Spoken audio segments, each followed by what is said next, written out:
The Tokens on 99.5 WSOS, and we've got Scott McIntosh here live in the studio along with Nico Record from our team at WSOS, and we're talking about health insurance, and indeed this is an important time to talk about it, right, Scott? Because there's a deadline looming. Talk to us about the deadline.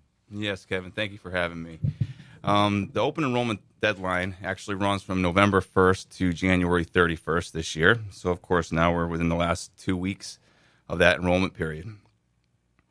And if you don't enroll by the end of the month, basically you're going to be looking at a 2.5% penalty based on your income, or $695 per person, or $2,085 per family. And it's whichever is greater, either the dollar amount or the percentage. So we finally have gotten to that point, because early on when the Obamacare or the Affordable Care Act, however you want to phrase it, there was always that notion that after a couple of years, there would be a significant penalty if you did not have health insurance, and it would be assessed by the IRS. And we all know you can't escape the IRS. So we're there, right? This is the year. That's right. Death and taxes, no getting away from them. Yeah. So if you're out there listening to us, and the folks are uninsured that are listening to us, and what's your sense? I mean, you're a professional. You've been around this business for decades now.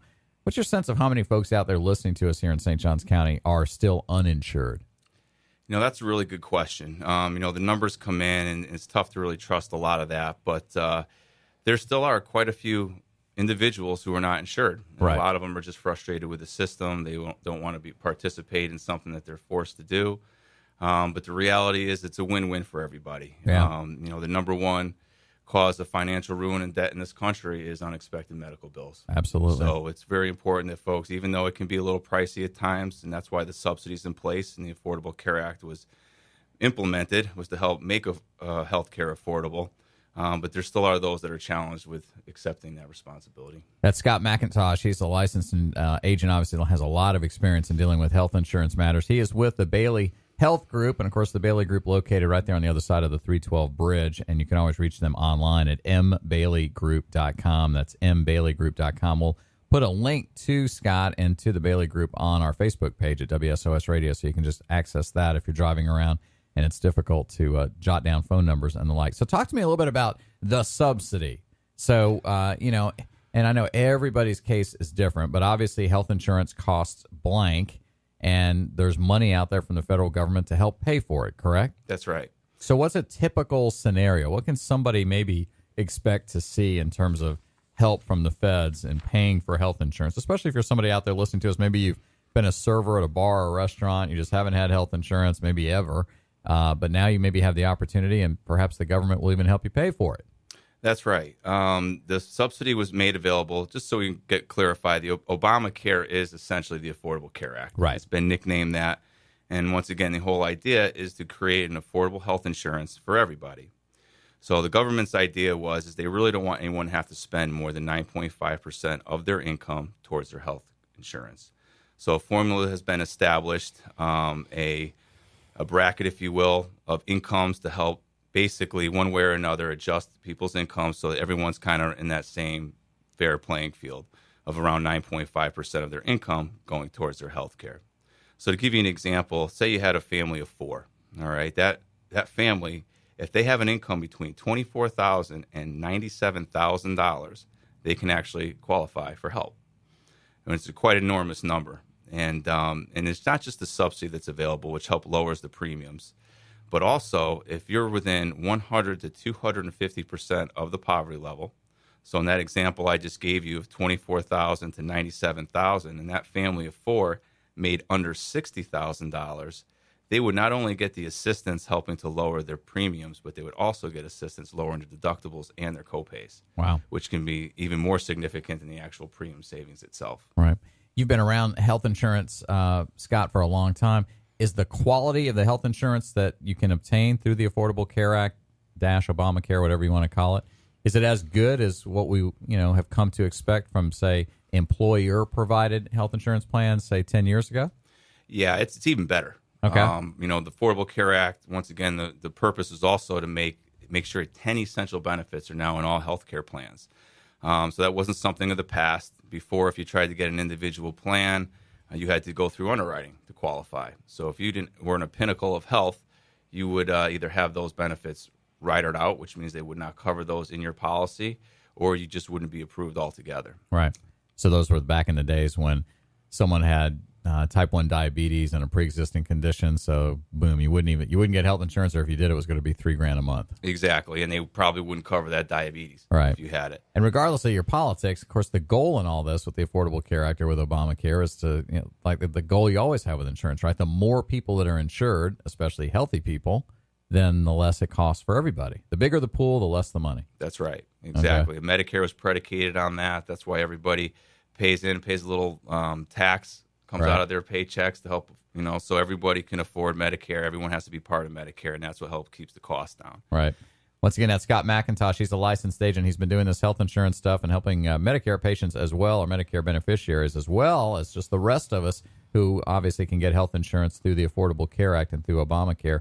At the end of the day, it's almost like not only in this year are you leaving money on the table because the feds are willing to help a lot of people depending on their income, right, but you're going to get fined to boot. So, I mean, this really is a key financial decision. Even if you're just mad as heck about Obamacare, you need to just take advantage of it because you're going to pay one way or the other. That's right. You really are. And, like I mentioned before, the benefits that come along with health insurance, you just can't put a price on it until you don't have it. Like I said, you never know what you got till it's gone. Yeah. Well, if your health goes and you don't have health insurance, you're going to be in trouble. And like I said, those bills don't go away. They stay with you forever. So it's important. Not only are you going to gain the health benefits if you have something happen, no one gets a letter in the mail saying, guess what, you're going to get sick next week. Right. It just happens. So when you have coverage, I've never met anyone who complained about having coverage once they used it. Yeah. They were always very grateful that they did. That's a good point, Nico. What if we could get a letter that said, hey, next week you're going to get sick.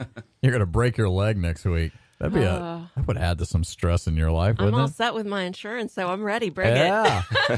Hey, when we come back, I want to explore a little bit more about what Nico is dealing with because I think she has a very typical situation here in St. Augustine. So, but in the meantime, check out our Facebook page here in just a few minutes. Nico will put some information up there on that, right? Yeah. You can do that. And then you can always call, too, and ask for Scott McIntosh. Set up a time to sit down and talk with him. He's not going to charge anything for that, right, Scott? You'll meet with somebody. That's absolutely right. Yeah, consultations don't cost you anything. Maybe bring with you what you currently have for health insurance. Maybe you have something under the Affordable Care Act that you signed up for last year and you've got some issues with it. It's not working as well for you. There are options, but those options and that opportunity to change coverages is going to end here in about 10 or 11 days. You can reach Scott at 417-6016.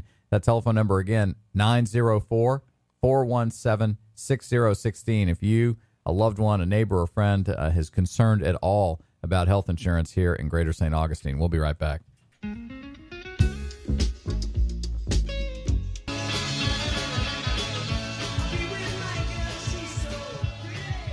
The Easy Beats and Friday on my mind. It's okay for you to have Friday on your mind. It's late Wednesday afternoon, about 19 minutes after 3 o'clock. And we're playing some great music, and we're having a good time. And we're learning a lot, too, from Scott McIntosh. He is with the Bailey Health Group. Of course, the Bailey Group, their office is located just over the 312 bridge on the island. And, of course, they've been a part of our community for a very, very long time. Mark Bailey and Mark Jr., the whole team there. Scott is part of that team. He's a licensed agent. He knows a lot about health insurance. He's helped Medicare beneficiaries for years. And we're here talking right now about the Affordable Care Act because Obamacare, Affordable Care Act, whatever you want to call it, it's the same thing. Terms are interchangeable.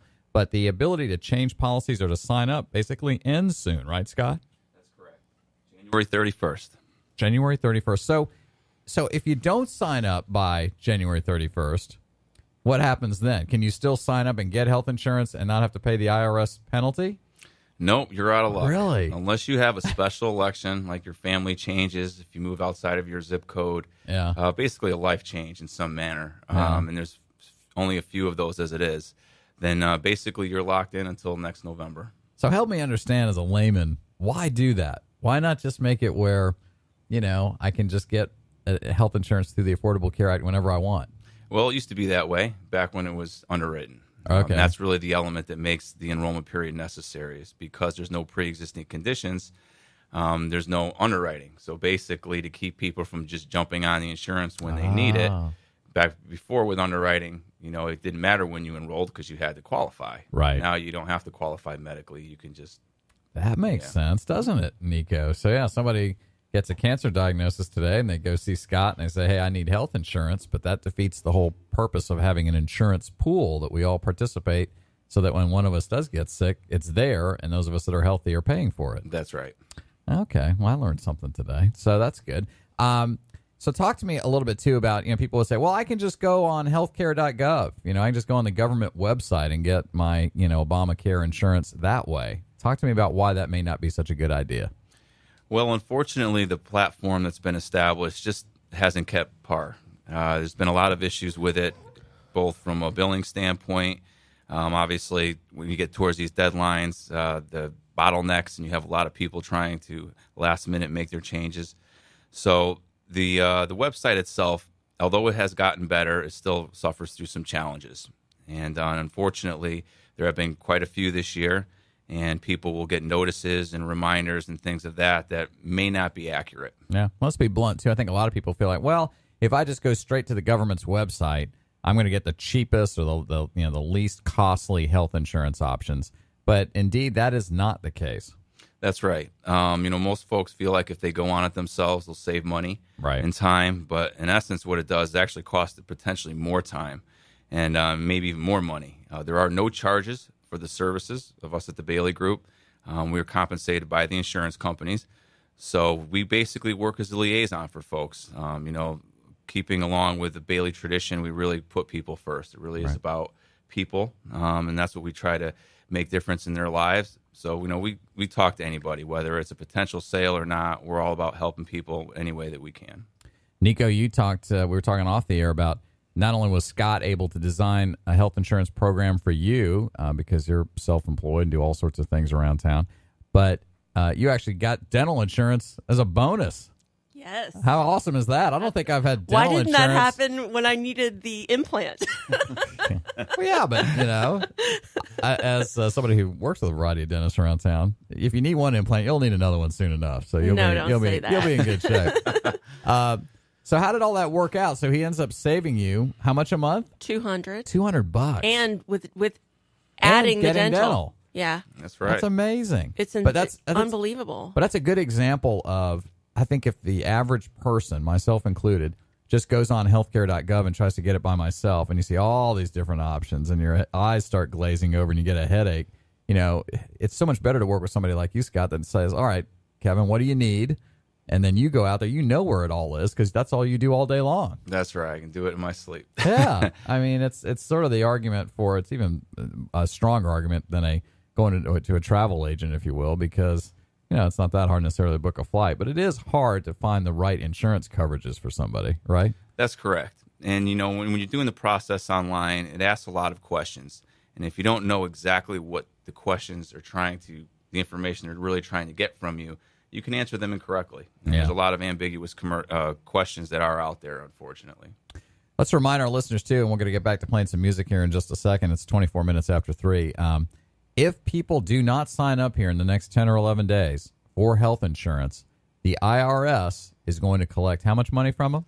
$695 per person, $2,185 per family, or 2.5% of your income, whichever is greater. And that's the key, whichever is greater out of those two, either the flat copay or the percentage. And Scott, the IRS is not going to allow you to deduct from that amount anything that you ultimately end up spending on healthcare costs this year anyway, right? That's right. So odds are you're going to have some visit probably to the doctor or to an ER or something during the course of the year. So you're going to get to tack that dollar amount on top of that $600 or potentially $2,000 plus that you're going to have to pay as a fine, as a penalty for not having health insurance in the first place. Yeah. I mean, it's getting to that point where those that want to just accept the penalty and not be bogged down with the mandate, it just doesn't make dollars and cents now. No, it really doesn't. All right.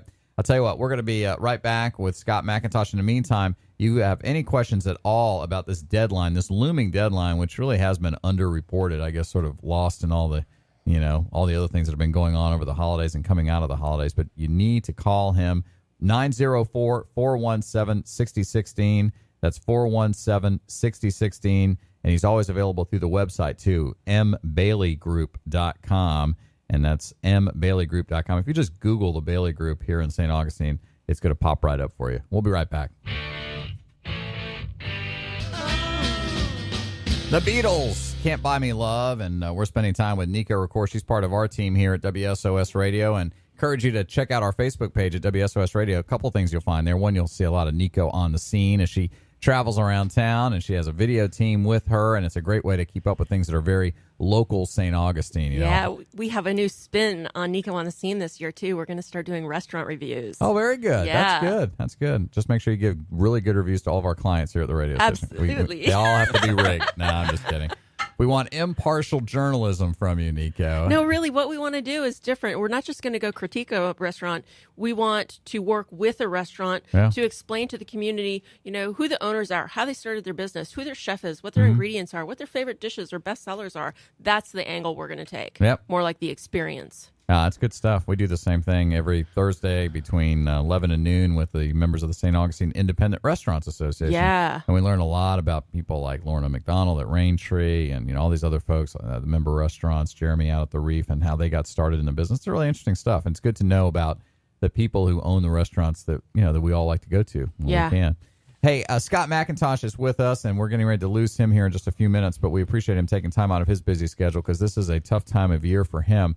Only about 11 days remaining where you can enroll in the Affordable Care Act. If you do not have health insurance at the end of January, you will be fined by the IRS up to how much? $2,085 per family, $695 per individual, or 2.5% of your income, whichever is greater. Man, Nico, when you go to South Georgia and you're driving through Darien and you get a speeding ticket and it's like $280, and you know how angry that makes you? I never Can you speed. imagine? Well, I know you never speed, all right. Well, I've had that happen on a couple of occasions, but that feeling of being fined because I think the worst part about that, Scott, is you get nothing for it. That's right. You get nothing for it. So Scott's giving you the opportunity to be able to get some peace of mind, to have your healthcare needs or you and your family's healthcare needs taken care of, avoid this $2,000 fine. I mean, you're basically the insurance costs in a lot of cases with the government subsidy isn't going to be that much higher than the fine you're going to end up paying. That's right. And I know I mentioned before about the subsidy level being for a family of four, $24,000 and $97,000. And I realize that doesn't fit just about everybody, but even if you're an individual like Nico, if you make between $11,700 and $47,000 a year adjusted gross income, then you qualify for a subsidy. So it's quite a wide range. And a lot of people think, well, I'm not going to qualify because I got a good job, but I can't encourage everyone enough. It's worth investigating. It's worth talking to someone like myself or someone else at the Bailey Group that can really break it down for you, really turn over every stone and make sure that you are maximizing the subsidy that is available to most everybody. That's the key thing, the message we want to get across to you or anybody that you know who's in your circle of friends, family members. If they do not have health insurance, it is not going to cost them a penny to get in touch with Scott McIntosh at the Bailey Group, see what their options are, and then from there, you make your own decision. That's right. And even if you do have insurance, I'm sure those that do have it, they've been completely overwhelmed with emails and calls reminding them to renew their insurance. That's something that we do as well. And that's how Nico came to us. She already had insurance, but she was renewing it, and something didn't seem right. She felt something might be off, and she was referred to me by family, and obviously we're able to do great things for her, save her a lot of money.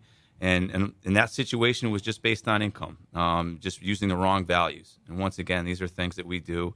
We know exactly the values that are required, and we well document things. So if things do go wrong with the renewal process, we have the documentation to be behind you in your corner to make sure that things get done correctly. Absolutely. Well, once again, if you have any questions at all about health insurance coverage, please be mindful. Please share with people that you know who do not have health insurance that this deadline is looming at the end of January, and it is a fixed deadline. There's no way around it. If you don't have health insurance by the end of January, you're going to be fined heavily by the IRS. And I guess, how does that work? So when they file their tax returns before April 15th or whenever they get an extension, they're going to have to provide documentation that they have health insurance coverage, correct, Scott? That's right. For those who already have insurance, they will receive a 1095A form, and that comes from the federal marketplace, and that basically has the information on them of their insurance and what they participated in this year, and that it needs to be included with their tax return.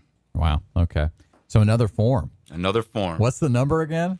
1095A. Awesome. Something else to keep up with. So anyway, Scott knows all about this, as you can tell. I'm very knowledgeable. He's been doing this for over 20 years, especially in the Medicare arena, and helps obviously seniors here in our part of the world. And he's been helping a lot of people too try to navigate through the Affordable Care Act - Obamacare.